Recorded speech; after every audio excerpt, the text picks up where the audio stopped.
You open the app like you have 1,000 times before, but something's off.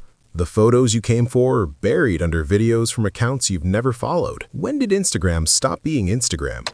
For over a decade, Instagram was simple, a grid of photos from people you chose to follow. It felt personal, like a digital scrapbook you controlled. That version quietly died between 2020 and 2024.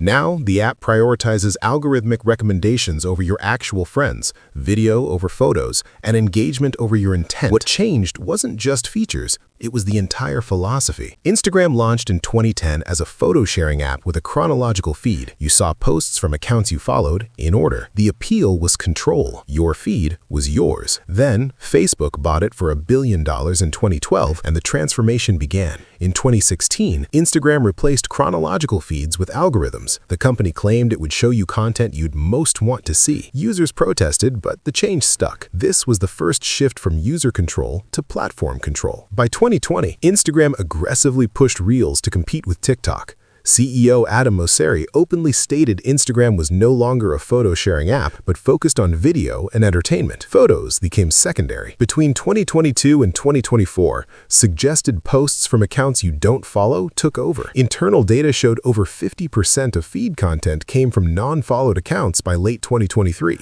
The follow button lost most of its power. A 2023 study tracked 1,000 users and found algorithmic recommendations made up 53% of feed content. Video content received 4 times more promotion than photos. Research found 68% of users felt Instagram had changed significantly, with 54% viewing changes negatively. Common complaints: too much content from strangers, can't find friends' posts, feels like just another TikTok. Meta confirmed the pivot in earnings calls. The goal was increasing time spent through AI recommendations and video, which generated higher engagement and ad revenue. The business model required you to scroll longer, even if it meant changing everything. Meta defends the changes as necessary evolution. They argue algorithms surface better content and help users discover new creators. Chronological feeds meant missing posts, and photo-only platforms couldn't compete. Some creators support the shift. The algorithm gives smaller accounts chances to go viral rather than favoring established followings. For them, it's opportunity, not a problem. Critics argue Meta conflates engagement with happiness. Just because users scroll longer doesn't mean they enjoy it more. The algorithm optimizes for addiction, not well-being. Millions described feeling disconnected.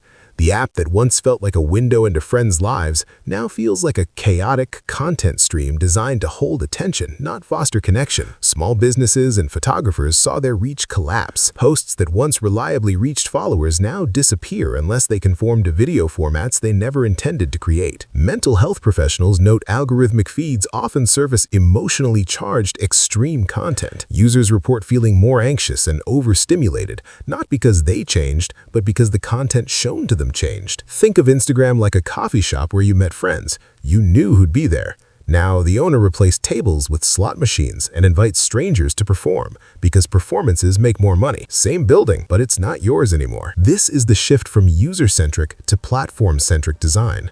Early Instagram served your intent to see photos from chosen accounts. Modern Instagram serves the business model, maximizing time and ads. When these conflict, business wins. This matters beyond one app. Instagram's transformation reflects a pattern: the erosion of user control for algorithmic dominance. When you lose the ability to curate your experience, you become a passive consumer, not an active participant. Instagram deliberately moved from photos and chronological feeds to videos and algorithms. The changes drove higher revenue, but lower satisfaction for many. We don't know if Meta will reverse course or if users will eventually migrate elsewhere. The question isn't whether Instagram changed, it's whether what remains is still worth your time. Instagram will keep prioritizing Reels and algorithms. Dissatisfied users will adapt, reduce usage, or try alternatives like Be Real. If retention drops, Meta might add a friends-only toggle while keeping algorithms as default. Major reversals are unlikely unless financially necessary. A competitor capturing Instagram's original appeal could emerge, or social media may fragment into niche platforms. The everything app era may be ending. Instagram didn't break by accident. It was redesigned to serve a business model that treats your attention as the product.